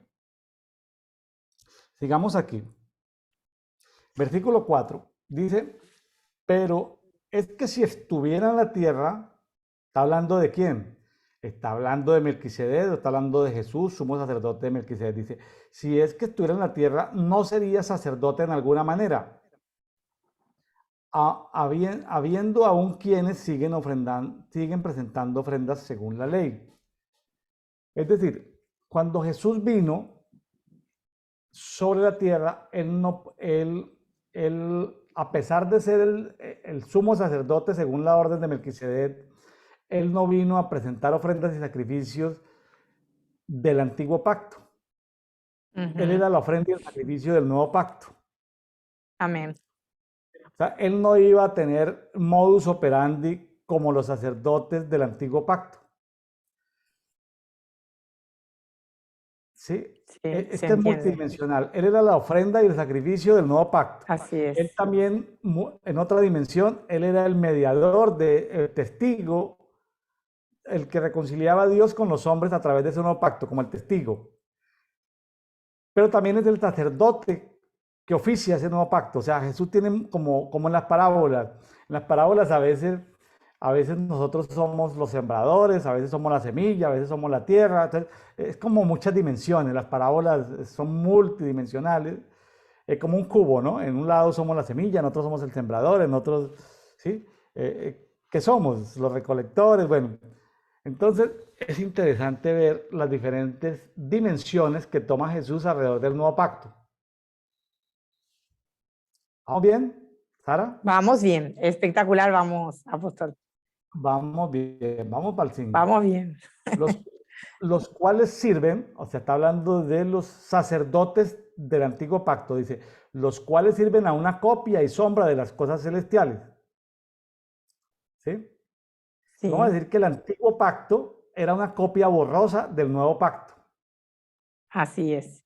Alguien me podría preguntar, bueno, ¿y si Dios sabía que iba a haber un nuevo, a un antiguo y un nuevo pacto, porque el antiguo pacto era imperfecto? Claro, Dios lo sabía. Pues Dios se lo contó a su amigo Abraham.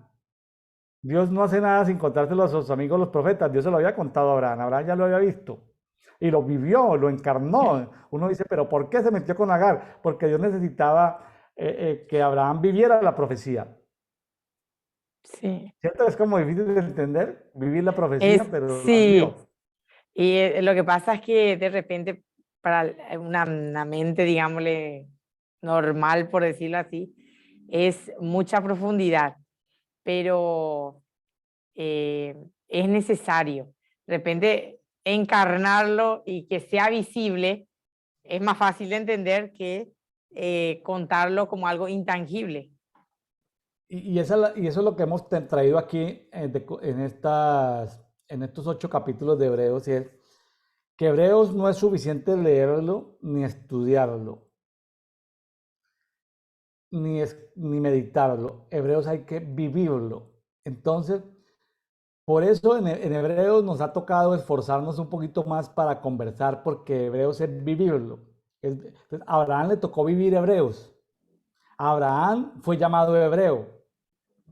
Y más adelante vemos en el capítulo 11, que es el capítulo de la fe, y Abraham está ahí entre los héroes de la fe y todo. O sea, los hebreos son aquellos que pasan por las aguas, pero también viven hebreos. Vivir la carta de Hebreos. Ujú. Bueno, sigamos aquí.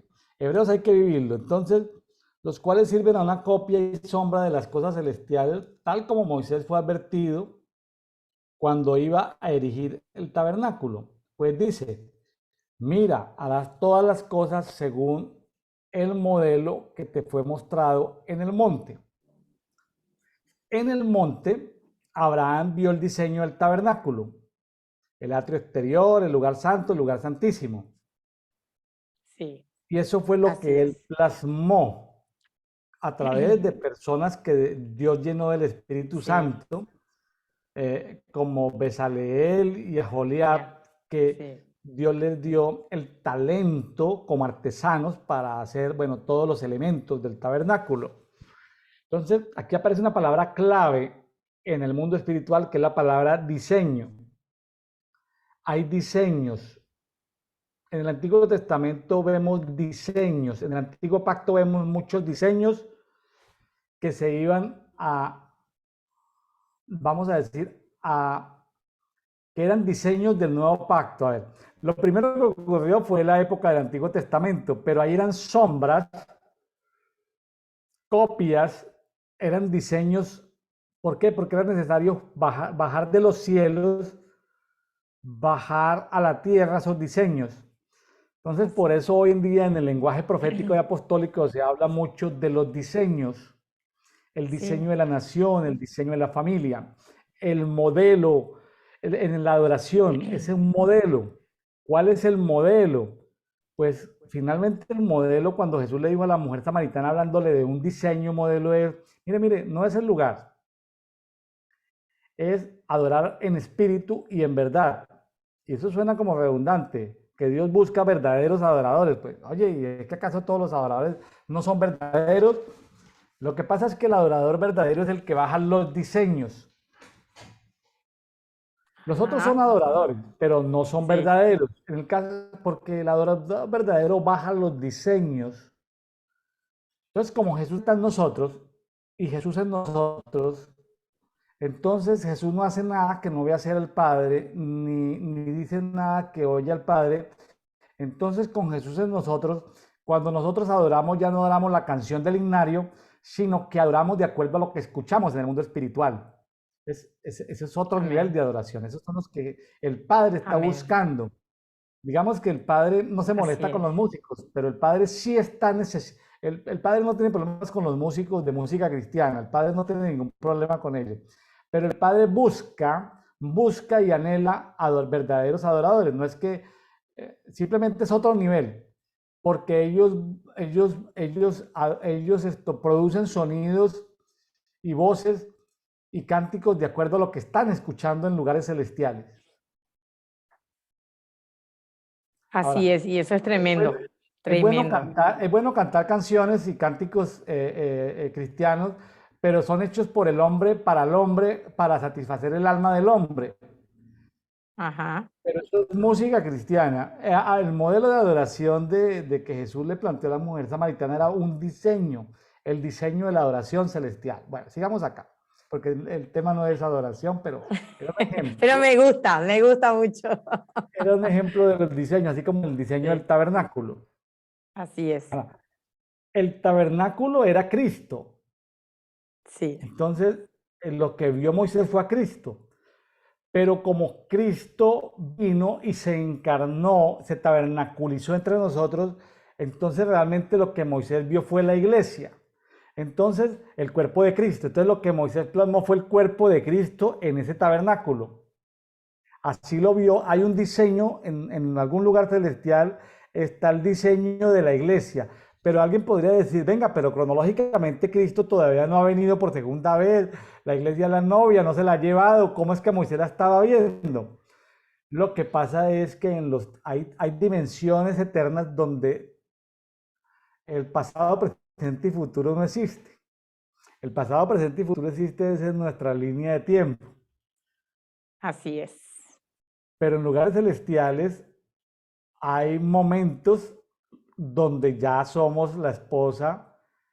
Entonces, Abraham, vamos a decir que viajó al futuro, perdón, Abraham no, Moisés viajó al futuro allá en el monte Sinaí cuando vio los diseños del tabernáculo. Él estaba viendo el final de la película. O sea, la película no se había sucedido y él estaba tratando de plasmar a donde iba a llegar la película. O sea, él vio imágenes borrosas de lo que era el cuerpo de la iglesia y lo plasmó. Y él logró plasmar, hacer un mapa, un dibujo, y ese fue el tabernáculo, lo que plasmó fue el cuerpo de la iglesia. Eso es difícil que el teólogo lo entienda, el teólogo va a querer hacer todo cronológico, pero Sí, como Hebreos no se entiende desde la teología, sino desde el espíritu, ahí está el misterio.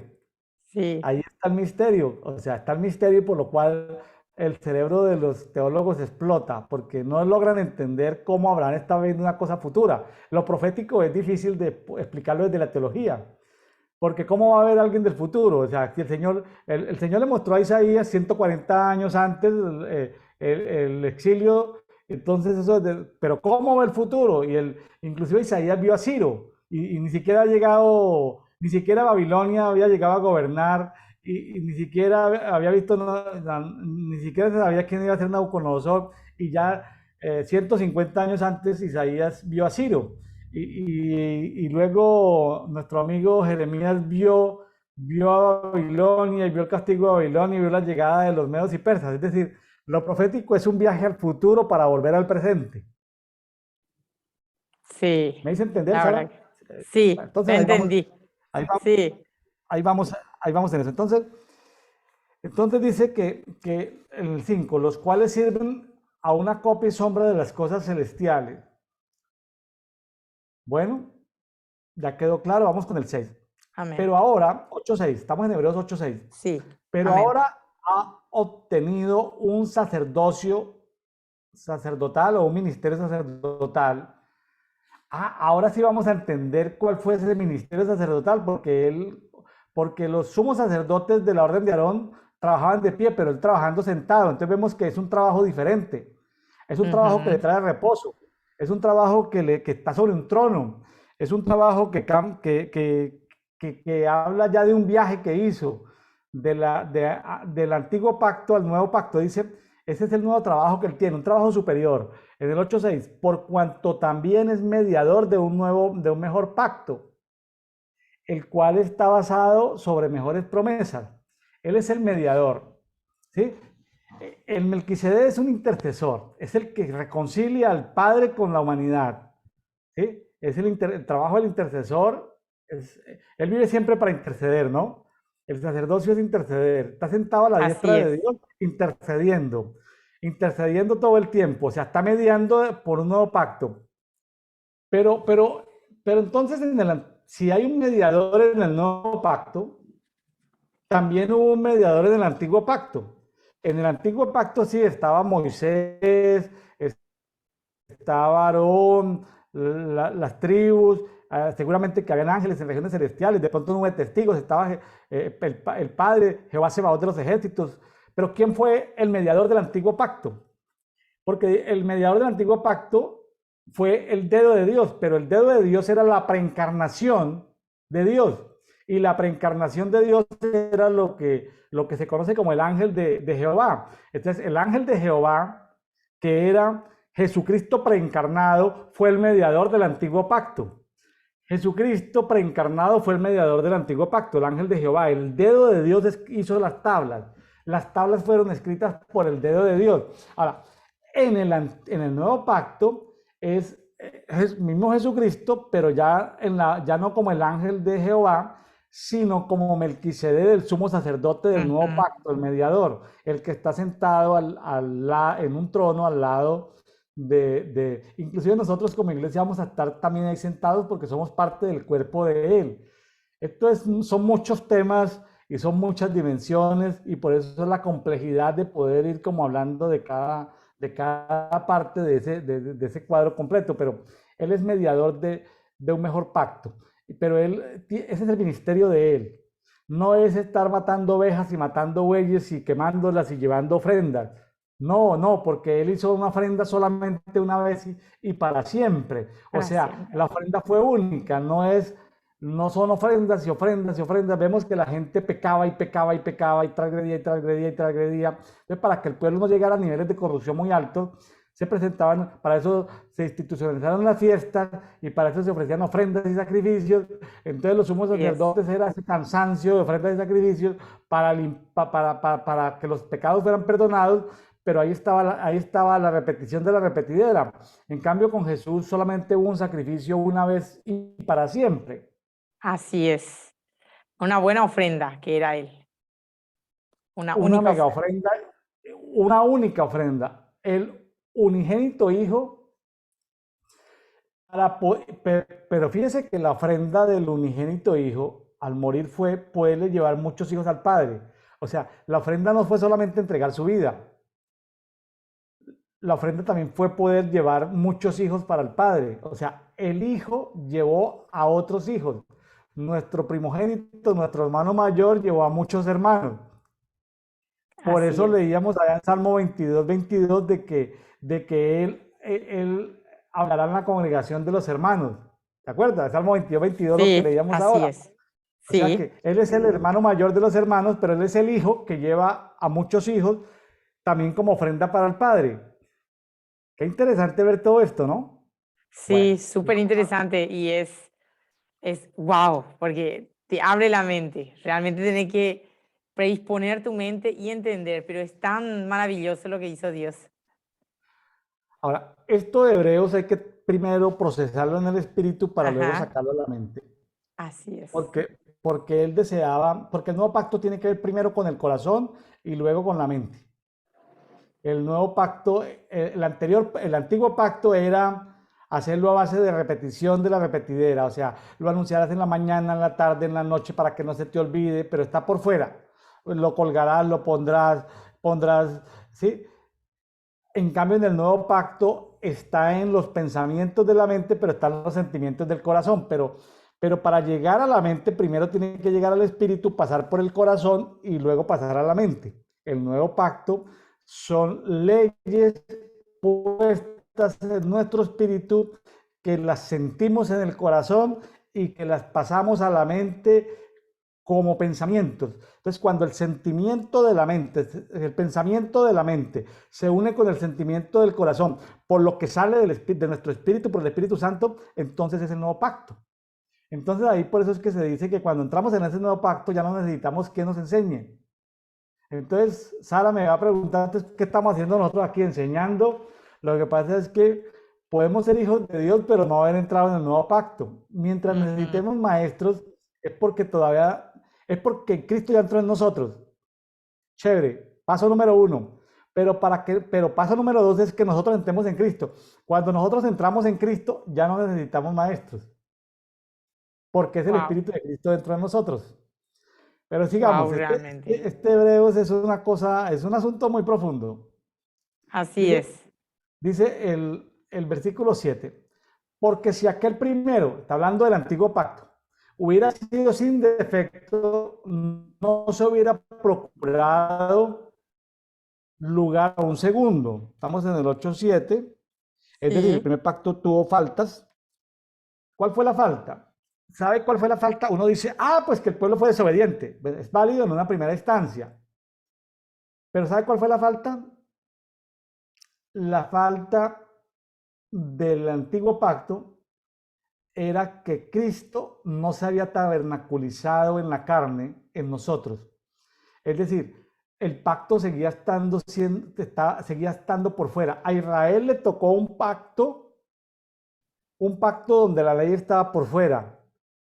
A la iglesia, ya hablando de israelitas y de la iglesia extendida, o sea, la iglesia en ujú, general, incluyendo Israel, en el nuevo pacto, ya el pacto no está fuera, ya el pacto está dentro de nosotros porque se tabernaculizó entre nosotros.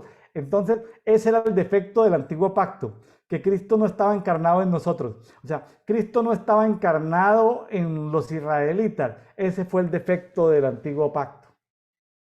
sí. Realmente es wow. Uno se pone a meditar, porque es cierto, nosotros ahora tenemos ese privilegio. Sí, porque uno en primera instancia, los teólogos dicen, no, el antiguo pacto fracasó porque la gente lo desobedeció. Un contrato se daña porque alguien no cumple las partes. Bueno, está bien, hasta un punto es válido. Pero, pero desde el punto de vista de Dios no es válido que el primer pacto fuera a fallar. Lo que pasa es que el primer pacto era temporal. Recordemos que el primer pacto era sombra del segundo pacto. El antiguo Ujú. pacto es sombra del verdadero pacto que es el nuevo pacto. Ahora, aplicado a la humanidad, era necesario que Jesús se encarnara. Eso era lo que faltara, que Jesús se tabernaculizara en nosotros, porque no, pues estamos Sí, hablando, hasta el 5 veníamos hablando del tabernáculo. Nosotros así es. somos ese tabernáculo, nosotros somos ese tabernáculo. Que vamos a una iglesia que tiene un letrero, que para comprar un equipo de sonido hay que sacar la factura a nombre de la iglesia. Sí, tenemos una razón social, que para llevar una contabilidad de ofrendas, diezmos, gastos, pues hay que llevar una contabilidad, correcto, pero está bien, pero nosotros somos el tabernáculo, ya no son esas cuatro paredes. Sí, ya no es esa, cuando se dice la iglesia del Señor, que vengan a la iglesia, que la iglesia, eso es mentalidad del primer pacto, mentalidad de que Dios está ahí en esas cuatro paredes. No corran porque están en el templo, no griten porque están en el templo, es mentalidad del primer pacto. Sí, En la mentalidad del segundo pacto, nosotros somos el templo del Espíritu Santo. Nosotros somos la iglesia. Me estoy haciendo así es. entender, ¿cierto? En la mentalidad Sí, del segundo pacto. Entonces, amén. estamos pasando del tabernáculo, estamos pasando al nuevo pacto. En este capítulo 8 era necesario entender el tabernáculo. Nosotros somos el tabernáculo del segundo pacto. Y vamos a hablar en estos versículos que siguen del nuevo pacto. Amén. Dice el 8:8, Hebreos, porque reprochándolos, es decir, porque el reproche tiene que ver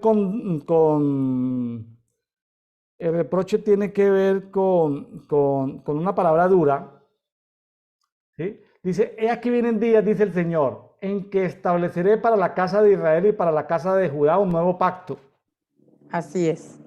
¿sí? Sí, Entonces, así es.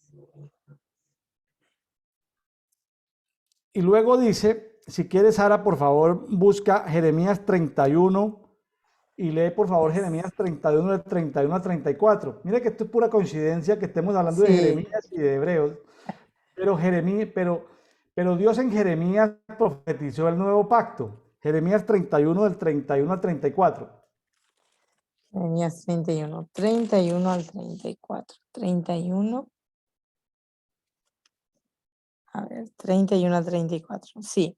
He aquí que vienen días, dice Jehová, en los cuales haré nuevo pacto con la casa de Israel y con la casa de Judá, no como el pacto que hice con sus padres el día que tomé su mano para sacarlos de la tierra de Egipto, porque ellos invalidaron mi pacto, aunque fui yo un marido para ellos, dice Jehová.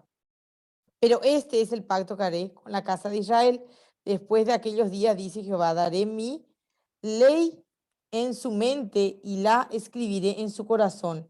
Y yo seré a ellos por Dios y ellos me serán por pueblo. Y no enseñará más ninguno de su prójimo ni ninguno de su hermano, diciendo, conoce a Jehová, porque todos me conocerán, desde el más pequeño de ellos hasta el más grande, dice Jehová, porque perdonaré la maldad de ellos y no me acordaré más de su pecado. Wow. Bueno, mire, todo lo que dice en Jeremías 31, del 31 al 34 es lo que está acá en Hechos, perdón, en Hebreos 8, del 8 en adelante. Dice, Sí. he aquí vienen días, dice el Señor, en que estableceré para la casa de Israel y para la casa de Judá un nuevo pacto, no como el pacto que hice con sus padres el día que los tomé de la mano para sacarlos de la tierra de Egipto, porque ellos no permanecieron fieles en mi pacto y yo me desentendí de ellos, dice el Señor. Desentendí, los menosprecié, los desprecié, los olvidé. Hebreos 8:10. Por lo cual, este es el pacto que concertaré con la casa de Israel después de aquellos días. Pero entonces nosotros, como nosotros somos esa nueva casa de Israel, Sara, ya Amén. no está hablando del primer Israel, sino del segundo Israel. Mire que dice que concertaré con la casa de Israel después de aquellos días, dice el Señor. Daré mis leyes en su mente y las inscribiré sobre sus corazones y les seré por Dios y ellos me serán por pueblo. Ve que en el nuevo pacto ya no es externo, sino es interno. El antiguo pacto es externo. En el nuevo pacto es interno. Ujú. Hebreos 8:11, y ninguno enseñará a cada cual a su conciudadano, en otras versiones dice a su prójimo, ni cada uno a su hermano diciendo, conoce al Señor porque todos me conocerán desde el mayor hasta desde el menor hasta el mayor de ellos. En el nuevo pacto, a ver, la historia de la iglesia evangélica es el evangelio de la salvación. Invitamos a Jesucristo a morar en nosotros y está bien. Lo que hace falta en la mayor parte de toda la iglesia evangélica de América Latina es hacer la segunda etapa, es entrar en el nuevo pacto, es decir, ya no invitar a Cristo en nosotros, sino nosotros entrar en Cristo. Esa Amén. es la parte que hace falta completar en América Latina, en la mayoría de las Amén. iglesias evangélicas, porque no se les ha revelado a la mayoría de los pastores el nuevo pacto. Entonces es entrar en Cristo. Cuando entramos en Cristo, ya somos cuerpo, ya no somos iglesia. Parece Wow. juego de palabras. Sí, sí, sí. Porque, a ver, yo necesito un pastor que me corrija en el antiguo pacto, un guía, un líder que me vea mis faltas. Pero en el nuevo pacto, si yo estoy en Cristo y si Cristo es la cabeza y yo soy una célula del nuevo pacto, a mí el que me corrige es Cristo. Entonces yo ya no necesito un pastor que me corrija. De pronto hay hasta temor de la iglesia evangélica tradicional de que el pastor pierda la funcionalidad en el cuerpo. Porque en el cuerpo el que tiene todo el protagonismo es la cabeza, que es Cristo, ya no es el pastor de la iglesia. Wow. Entonces el pastor se queda sin trabajo en el nuevo pacto. Y sí, Y, totalmente, y el totalmente. que se queda con todo el trabajo es la cabeza, que es Cristo. Entonces, cuando el pastorado es visto no como un proceso, yo soy pastor, pero yo no estoy atemorizado por llevar a la gente al cuerpo y que dependan de Cristo. De hecho, yo lo que le Ujú. digo a mis discípulos es, traten de aprovecharme en los primeros 6 meses del primer año y luego, pues, sí, Jehová es mi pastor. Después, en el año 2 de su conversión, ustedes tienen que decir, el Señor es mi pastor, ya no van a decir William es mi pastor, yo voy a ser su pastor el primer año. Mientras ustedes permiten que Cristo entre en sus corazones. En el segundo año ustedes entran en Cristo, Jehová es su pastor. Si quiere, yo sigo siendo su autoridad espiritual o su cobertura espiritual, pero ya su pastor es Jesucristo. Ya hay mentalidad de cuerpo, pero todavía la iglesia evangélica no ha avanzado en eso. El movimiento Café de Oración, Sara Mancuello, es un movimiento de cuerpo, es para que se revele el Amén. nuevo pacto, es para que se revele que no importa si somos presbiterianos, anglicanos, carismáticos, pentecostales, bautistas, metodistas. Esa es una pugna del antiguo pacto. Eso es una herencia inclusive de Babilonia, las sinagogas con título. En cambio, en el nuevo pacto es, vea, ¿cómo explicaría usted el versículo 11? Si quiere leerlo y me lo explica, ¿cómo lo explicaría, cómo explicaría la iglesia evangélica tradicional Hebreos 8:11? Léalo por Uf, a favor y ver. luego lo explica, pero desde el punto de vista de la iglesia tradicional. Y ninguno enseñará a su prójimo, ni ninguno a su hermano diciendo, conoce al Señor, porque todos me conocerán, desde el menor hasta el mayor de ellos. ¿Cómo Y explicas tú desde el punto de vista de iglesia tradicional de que nadie necesite ir a que le enseñen nada? No necesita discipulado, no necesita entrenamiento, no necesita culto. Suena como raro, ¿no?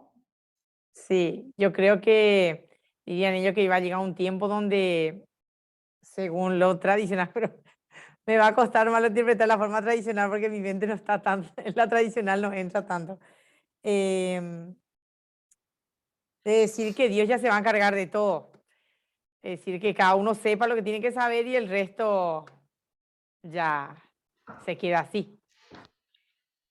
Sara, vea, yo llevo 14 años con mi esposa pastoreando y yo lo que le digo a la gente cuando conoce al Señor es, mire, yo tengo la figura de pastor, pero Dios es su Sí, pastor. Yo le voy a dar los primeros, el ABC, la leche espiritual, pero usted tiene que madurar. Yo voy a tratar de darle lo mejor, ayudarle a encontrar su identidad en Cristo, pero la idea es que lo pastoree por lo menos un año, pero después es su pastor. Ay, pastor, en un año no vuelvo a la congregación. No, no, sí vas a venir a la congregación. Lo que pasa es que ya no vas a depender de mí como un ajá, intermediario, sino que yo voy a dejar de ser el intermediario. Y es decir, porque la mentalidad griega es que yo sea intermediario, que yo pastor sacerdote sea el intermediario, que tú para llegar a Dios tienes que llegar a través de una persona más espiritual. Entonces yo lo que trato de enseñarle a la gente desde hace 14 años es tu verdadero pastor es Jehová es tu pastor. Ya para terminar, dice ajá, el 8:12, porque seré propicio a sus iniquidades y nunca jamás me acordaré de sus pecados. Al decir nuevo, nuevo pacto, ha declarado anticuado el primero y lo que se ajá. vuelve caduco y envejece está cerca de la desaparición. Amigos que nos escuchan en Café y Oración, el tema del nuevo pacto y el antiguo pacto no es un tema cronológico. Sí es un tema cronológico, pero también es un tema espiritual. A ver, cronológico, ¿qué es? Abraham pudo ver el antiguo pacto y el nuevo pacto porque lo que como leíamos en Gálatas, él vio que a través de Agar había un nuevo pacto y a través a través de Agar había un antiguo pacto y a través de Sara un nuevo pacto. Abraham lo vio. Sí, O sea, Abraham vio anticipadamente muchas cosas porque Abraham tuvo contacto con Melquisedec. Es que Melquisedec revela los dos pactos porque Melquisedec estuvo presente en los dos pactos. Solo que en el primer pacto el mediador fue el ángel de Jehová y en el segundo pacto el mediador fue Melquisedec. En ambos casos es Jesucristo el mediador. En el antiguo pacto había que hacer ofrendas y sacrificios en cada fiesta. Yo no estoy diciendo que no celebremos las fiestas, celebrémoslas porque Dios visita muchas sí, cosas en las fiestas. Lo que estoy diciendo es amén. que en el nuevo pacto, pues él ya son las fiestas, Él nos visita todo el tiempo, pero en el nuevo pacto ya él está en nosotros. Si Él está en nosotros y nuestro espíritu crece a un nivel tanto, llegamos a una madurez tanto que nuestro espíritu y el espíritu de Cristo se funden en uno solo y el Espíritu Santo está ahí, ya no vamos a necesitar maestros. Entonces alguien podría decir, bueno, ¿y eso cuándo va a ser? Pues eso pasó cuando Jesucristo se le dijo en la última cena a los discípulos, hagamos esto en representación, en celebración del nuevo pacto. Entonces ellos, ¿qué? ¿Nuevo pacto qué? Ellos al principio no entendían, pero nada, ni la más remota idea de qué era el nuevo pacto, la sangre, su cuerpo, no de qué está hablando Jesús, no entendían absolutamente nada. Tuvo Jesús que morir, resucitar, volver a encarnarse, sentarse en el trono para que el Espíritu Santo viniera a ellos, ¿sí? En la época de Pentecostés y les aclarara toda la película, porque ellos habían vivido la película pero no la habían entendido. Entonces el Espíritu Santo se encarga de revelar a Jesús y Jesús en nosotros se encarga de revelar al Padre. El Espíritu nos revela a Jesús y Jesús nos revela al Padre. Entonces, en el nuevo Todo pacto, un el tema. mediador de ese nuevo pacto es Jesús. Él es la ofrenda de ese nuevo pacto. Ahora, alguien podría decir, entonces no ofrendamos. Sí ofrendamos porque Dios ha instituido sacerdotes en este tiempo para nosotros tenemos una doble ofrenda. La ofrenda que hizo nuestro padre Abraham, porque nuestro padre Abraham, cuando le ofrendió a Melquisedec, ofrendó a los levitas, pero los levitas no iban a nacer de Melquisedec, los levitas iban a nacer era de Abraham, pero Abraham ya ofrendó por nosotros a los levitas. Es decir, ya nosotros tenemos una ofrenda dada por nuestro padre Abraham a todos los levitas y a los actuales pastores y líderes que son nuestras autoridades espirituales. Pero Amén. tampoco estamos hablando de que no vamos a ofrendar, para que no se vaya a malentender el tema. Hebreos sigue siendo muy Así es. profundo, donde lo que queremos es llevar a través del movimiento de cuerpo a que la gente entre al cuerpo, no para que dejen de pertenecer a una iglesia, porque la iglesia es necesaria. Son dos dimensiones, la dimensión de la iglesia y la dimensión del cuerpo. Pertenezcamos a la dimensión de la iglesia, ya sea como santo, como diácono, como episcopo, como presbítero, cumpliendo función dentro de la iglesia, pero sin desconocer el cuerpo de Cristo. Y también teniendo roles Amén. y funcionalidades diferentes, tanto en la dimensión de la iglesia como en la dimensión de cuerpo. Alguien podría decir, son lo mismo. Sí, son lo mismo, pero también tienen cosas que los distinguen a ambos. Sí, sí, y bastante. Sara, pues muchas gracias, gracias por haber estado con nosotros en esta oportunidad. Eh, ha sido un poco complejo el tema de Hebreos. Hay que primero recibirlo en el espíritu, Así porque es. el espíritu lo pasa al corazón. El corazón es la conexión entre el espíritu y el alma. Entonces hay que sacarlo del espíritu al alma. ¿Cómo sale al alma? Por el corazón. El del corazón pasa al alma, una parte del alma en la mente. Entonces el nuevo pacto está en el corazón y estás en la mente. Así es. Y entonces ya no está escrito por el dedo del ángel de Jehová en una roca, sino que la roca está dentro de nosotros. Amén. Y la roca es Cristo.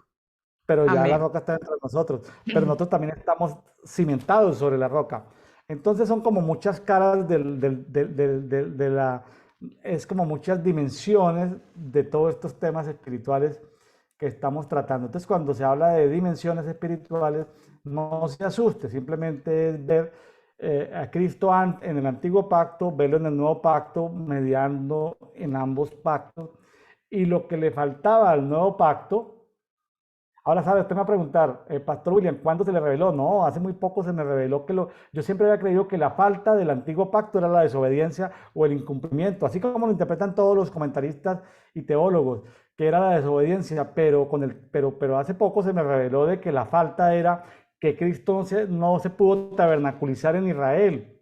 Estuvo en una tienda o en un templo, pero ya en nosotros se tabernaculizó. Eso era lo que faltaba, que Cristo estuviera dentro de nosotros, tabernaculizado. Ahora, que si celebramos o no la fiesta del Sukkot, la fiesta de las cabañas, pues celebrémosla y disfrutémosla y recordemos que fuimos errantes.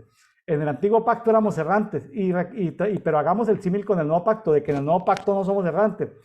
Él vive dentro de nosotros. Él está dentro de nosotros y nosotros estamos dentro de Él. O sea, Así es. celebremos asuntos del antiguo pacto, pero con mentalidad del nuevo pacto. Amén. Suena muy bien, pero amén. La verdad que es bastante profundo, pero es necesario, porque yo hoy aprendí muchísimo, muchísimo. La verdad que a mí me gusta investigar, ver y realmente aprender. Y he aprendido, y estoy aprendiendo y voy a seguir aprendiendo mientras Dios me lo permita. Solo que en dedito, cuando entramos en Hebreos nos metimos en problemas, porque Hebreos no es un libro que hay que leer, meditar y estudiar, sino es un libro que hay que vivir. Entonces, nos Sí, metimos en problemas cuando llegamos a Hebreos. Amigos de Café y Oración, tengan paciencia, tengan paciencia. los discípulos andaron mucho tiempo con el Señor y ellos no lograban entender lo que estamos compartiendo aquí. Entonces es el Espíritu Santo el que va a hacer la obra en ustedes.